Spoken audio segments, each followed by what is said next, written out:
কেন্দ্রের সরকার যারা আছে তারা ডিজিটাল ওয়েতে ভোট চুরি করছে, আমাদের রাজ্যে যারা আছে তারা এখন ম্যানুয়ালি ওয়েতে ভোট চুরি করছে। দুটোই ভোট চোরের সরকার, ভোট চোর গদি চোর, ভোট চোর গদি চোর। এটা আমার রাজ্য সরকারেরও ভোট চোর, কেন্দ্র সরকারেরও ভোট চোর। অবাক হবেন, ব্রাজিলের একজন মডেল, ব্রাজিলের একজন মহিলা 11টি বুথে 20 বার তিনি ভোট দিয়েছেন। এটা দেশ এগিয়ে যাচ্ছে, এটাই আজকে দিনের নমুনা, এটাই আজকে দিনের নমুনা, এটাই এগিয়ে যাচ্ছে দেশের পরিচয়। মানে ভাবতে পারছেন কিভাবে ডিজিটাল প্ল্যাটফর্ম থেকে ভোট চুরি করছে এরা, ওরা অনলাইনে ভোট চুরি করছে, এরা অফলাইনে ভোট চুরি করছে, দুটোই ভোট চোর। তাই আমাদের স্লোগান কি দিতে হবে? ভোট চোর গদি চোর, ভোট চোর গদি চোর, ভোট চোর গদি চোর। সেটা এমপি ইলেকশন হোক আর পঞ্চায়েতের ইলেকশন হোক। বাবুর বুথ না, কোন বুথ ছিল ওটা?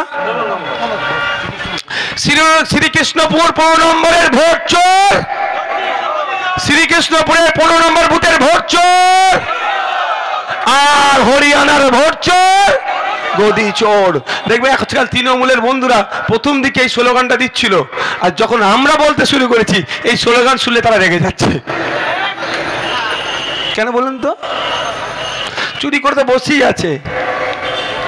তা বন্ধুগণ, আমাদেরকে লড়াই করে যেতে হবে। এই সুন্দর সমাজ ব্যবস্থা আনতে গেলে একদিনে হয় না। আপনারা বলুন, এই অশোকনগর, এই হাবড়া, এই মিনাখা, এই গড়ুরিয়া, বসিরহাট, আপনার বাংলার যেটা আছে স্বাধীনতা সংগ্রামীদের লড়াই, এই বাবুরা বলতে পারবেন ইনাদের পূর্বপুরুষেরা, ইনার বাবা স্বাধীনতা যুদ্ধে তার দাদু কি অংশগ্রহণ করেছে, আমাদের পূর্বপুরুষেরা লড়াই করেছে। প্রায় 200 বছর ধরে ব্রিটিশদের বিরুদ্ধে লড়াই করেছে আমাদের বীর পুরুষেরা, শহীদ হয়ে গেছে। দেশকে ব্রিটিশ মুক্ত করতে হবে এই লক্ষ্যে লড়াই নেমেছিল, অনেকে শহীদ হয়ে গিয়েছে, অনেকে আত্মত্যাগের আত্মবলিদানের ফলে দেশ স্বাধীন হয়েছে, সংবিধান পেয়েছি। সংবিধানে মানুষের ভোটাধিকারের স্বাধীনতা আছে। আর্টিকেল 326 বলছে প্রত্যেকটা ভারতীয় 18 বছরের ঊর্ধ্বে হলে তার ভোটদানের পূর্ণ স্বাধীনতা হয়ে যাচ্ছে। আর ইলেকশন কমিশন অফ ইন্ডিয়া যদি রাজনৈতিক চক্রান্তকারীদের পাল্লাই পড়ে কোন বৈধ ভোটারের নাম কাটে, সে মতুয়া হতে পারে, দলিত হতে পারে, নবশূদ্র হতে পারে, আদিবাসী হতে পারে, হিন্দু হতে পারে, মুসলমান হতে পারে। আমাদের পূর্বপুরুষ লড়াই করে যে সংবিধান দিয়েছে, সংবিধানের বাইরে গিয়ে যদি ইলেকশন কমিশন অফ ইন্ডিয়া কোন ভোটারের নাম কাটে, কেউ থাকুক আর না থাকুক, তার পাশে খান চিহ্ন থাকবে, তার পাশে তাপস ব্যানার্জি থাকবে, তার পাশে নওশাদ সিদ্দিকীরা থাকবে। এটা মাথায় রাখবেন। আমাদের পূর্বপুরুষ 200 বছর ধরে লড়াই করেছে ব্রিটিশদের বিরুদ্ধে, শহীদ হয়ে গেছে। প্রীতিলতা ওয়াদ্দেদার, গান্ধী বুড়ি, মাতঙ্গিনী হাজরা, ফুরফুরার পীর আবু বকর সিদ্দিক থেকে শুরু করে অসংখ্য অসংখ্য অসংখ্য স্বাধীনতা সংগ্রামীরা, কেউ শহীদ হয়েছে, কেউ আত্মত্যাগের ফলে আমরা সংবিধান পেয়েছি, দেশ স্বাধীন দেশ পেয়েছি। সেই সংবিধানে 326 নম্বর ধারায় বলা হচ্ছে কি, প্রতিটা ভারতীয় নাগরিক যার বয়স 18 বছরের ঊর্ধ্বে তারাই ভোট দেওয়ার স্বাধীনতা আছে, হয়ে গেল, তার রাইট আসলো। সেই রাইটটা যদি এই তৃণমূল বিজেপি মিলে চাপা কলে ফেলে রাজনৈতিক ফায়দা নেওয়ার জন্য কারো ভোটাধিকার কেড়ে নেয়, আপনাদের বলে যাচ্ছে পশ্চিম বাংলার যদি একটা বৈধ ভোটার, সিঙ্গেল পিস বলছি আমি, সে অশোকনগরে হতে পারে, আর আমার তোমার কি বলে মতুয়া ভাইয়ের কারো হতে পারে, সে বা গাইঘাটা হতে পারে, আমার ডাকার প্রয়োজন নাই, সে হরিণঘাটা হতে পারে বা আপনার ঝাড়গ্রাম হতে পারে। একটা কারো বৈধ ভোটারের যদি ভোটার নির্বাচন কমিশন তার নাম বাতিল করে, সিস্টেম মেনে তার নাম তোলার চেষ্টা করব, তারপরেও যদি নির্বাচন কমিশন মনে করে তার পাওয়ারের মিসইউজ করবে, আপনাদের বলে যাচ্ছি, আপনাদের আমাদের দলের প্রতিষ্ঠাতা পীরজাদা আব্বাস সিদ্দিকী ভাইজানের সাথে, বড় ভাইজানের সাথে কালকে রাতেই আমার কথা হয়েছে। যদি বাবাকে এভাবেই বলেছে, তুই নওশাদ দেখ, খোঁজ রাখবি, নেতৃত্ব বলে দিবি, যদি একটা ভোটারের নাম বাদ যায় তোকে আমরা দিল্লি পাঠাবো, সুপ্রিম কোর্টে গিয়ে ওই ভাইটার হয়ে তুই লড়াই করবি। আমাদের পাওয়ার আমাদের দলের প্রতিষ্ঠাতা প্রাণ পুরুষ টিকে ভাষাই বলেছে, সেই আমার মতুয়া হতে পারে, আমার দলিত হতে পারে, আমার আদিবাসী হতে পারে, আমার নমশূদ্র হতে পারে, আমার হিন্দু হতে পারে, আমার মুসলমান হতে পারে, দেখার দরকার নাই। পশ্চিম বাংলার কোন বৈধ ভোটারের নাম যদি বাদ যায়, তুই দিল্লি গিয়ে যেমন ওবিসি নিয়ে লড়াই করছিস, ওয়াকফ নিয়ে লড়াই করছিস, সিএর সময় লড়াই করেছিস, একইভাবে দিল্লি গিয়ে মামলা করবি, এদের জবাব তোকে দিতে হবে। তাহলে আমাদের ভয় পাওয়ার জায়গা নেই। কে কাগজ দেখতে চাইছে? একটা কথা বলে দিই আপনাদের, আমাদের গাইঘাটা থেকে শুরু করে মতুয়া বাড়ি থেকে শুরু করে মতুয়া সমাজের মানুষ অনেক চিন্তিত, স্বাভাবিক চিন্তার বিষয়। তবে আমি আপনাদের একটা কথা বলে যাই, ভোটের সাথে যারাই চিন্তিত হচ্ছেন, এই ভোট দেওয়া গণনা ফর্মের সাথে সিটিজেনশিপের কোনো সম্পর্ক নাই। এই বিজেপি তৃণমূল মিলে মানুষকে বোকা বানাচ্ছে। বিজেপি তৃণমূল মিলে হিন্দু মুসলমানের মধ্যে ঐক্যের সর্বনাশ ঘটাচ্ছে। এই বিজেপি তৃণমূল মিলে মানুষ ওদের জাতা করে আমাদেরকে পিষতে চাইছে। তাই বার হয়ে আসতে হবে, কে হিন্দু কে মুসলমান দেখার দরকার নেই। ওদের জাতাকল থেকে ওরা যেভাবে আমাদের বোকা বানাচ্ছে, তার থেকে বেরিয়ে আসতে হবে। আমাদের অধিকার আমাদের বুঝে নিতে হবে। কোনো বিএলও যদি, বুথ লেভেল অফিসার যদি আপনার বাড়িতে গিয়ে আপনার নাগরিকত্বের প্রমাণপত্র চাই, সঙ্গে সঙ্গে বলবেন একটু দাঁড়ান, আপনি শুধু ভিডিওটা বলেন অন করছি, তোমার কত সাহস আছে আমার নাগরিকত্বের প্রমাণ চাইছো, তুমি আমাকে রেকর্ড করবো, সেটা একবার বলো। পারবেন তো? সে নবশূদ্র হতে পারে, মতুয়া হতে পারে, দলিত হতে পারে, মুসলমান হতে পারে, যারও বাড়ির সামনে গিয়ে যদি কোনো অফিসার বলে, আপনি ইলেকশন কমিশনের অফিসার, যে আপনার নাগরিকত্বের প্রমাণ আমাকে দিতে হবে, তারই ভোটার লিস্টে নাম তুলবো, সঙ্গে সঙ্গে বলে দেবে তুমি তো কোন বাচ্চা, তুমি যে দপ্তরে থেকে এসছো সেই দপ্তরের চিফ, ইলেকশন কমিশন অফ ইন্ডিয়ার চিফেরও ক্ষমতা নাই, রাইট নাই, অধিকার নাই আমার নাগরিকত্ব চেক করার। কি বলছি বুঝতে পেরেছেন? ইলেকশন কমিশন অফ ইন্ডিয়ার কাজ কি? ইসিআর কাজ কি?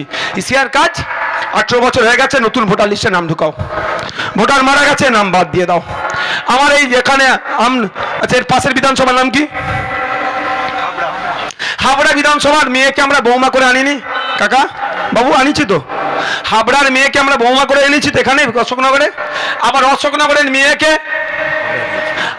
আবার হাবড়ায় বিয়ে হয়েছে। এবার এখানে যখন ওখান থেকে মেয়ে বৌমা করে নিয়ে এসেছি, ওখানে ভোটার লিস্টে নাম কেন থাকবে? এখানে আসবে তো। এই যে কারেকশন, এই যে চেঞ্জ, এই সব কাজগুলো হচ্ছে ইলেকশন কমিশনের কাজ।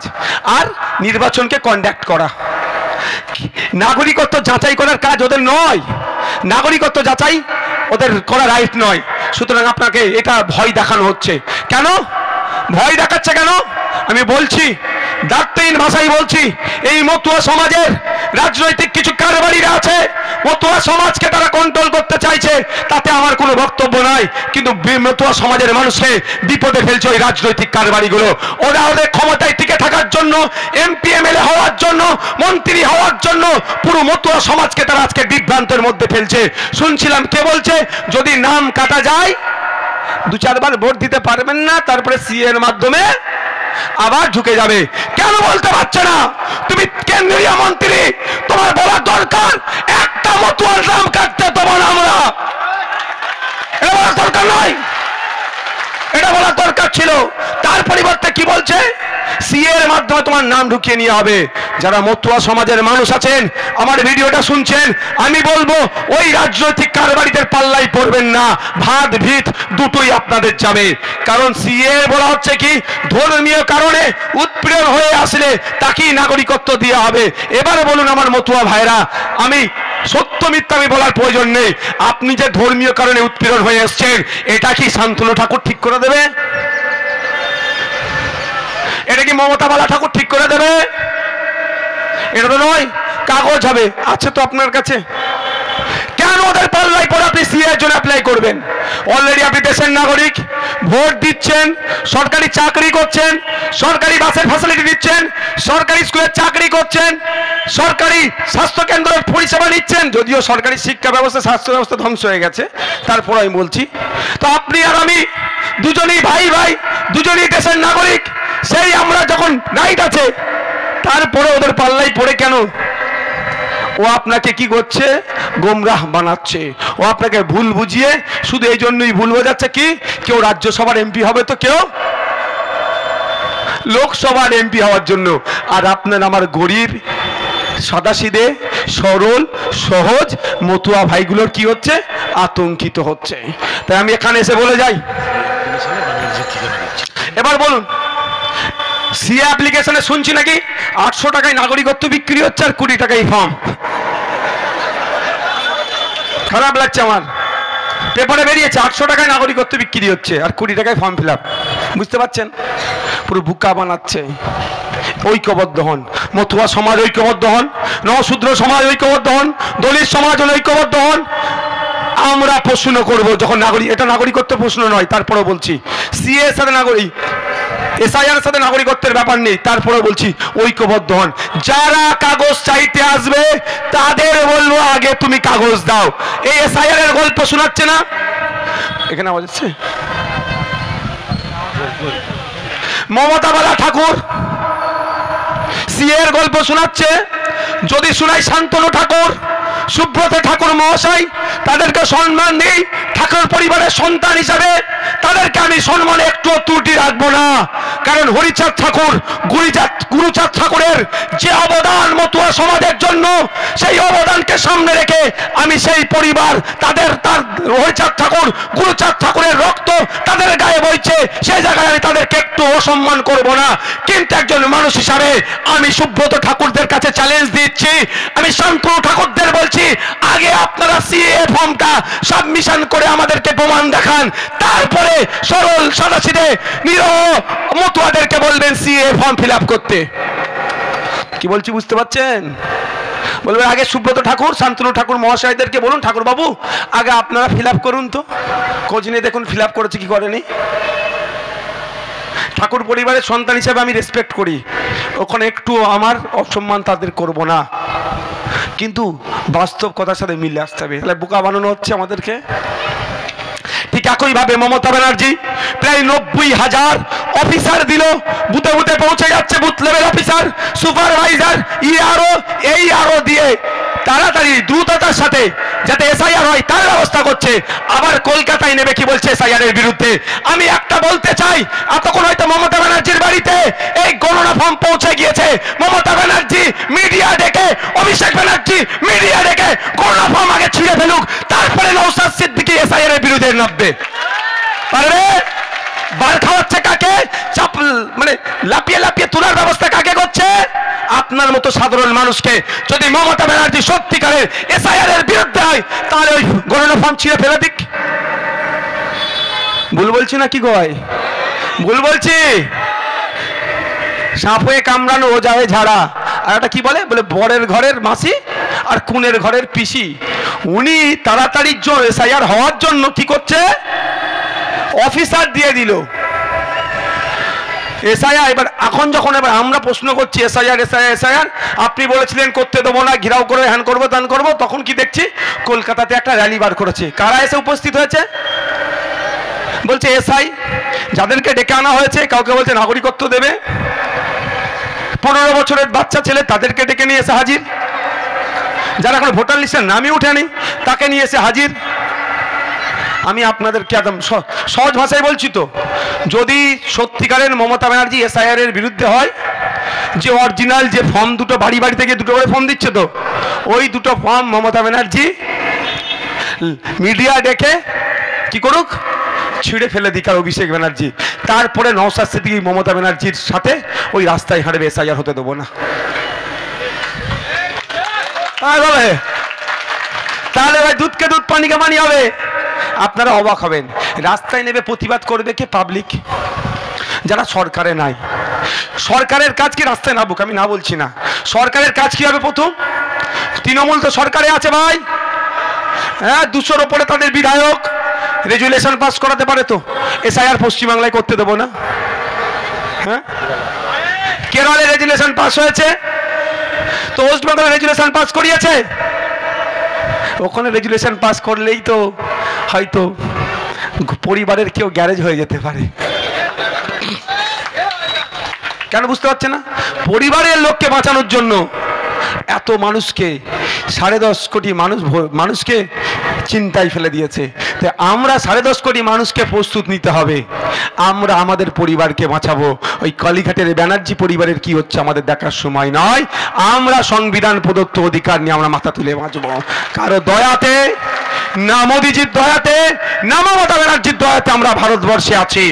আমরা আমাদের পূর্বপুরুষের লড়াই করে ব্রিটিশদের তাড়িয়েছি, ব্রিটিশদের তাড়িয়ে আমরা এখানে আছি। এটা মাথায় থাকবে তো?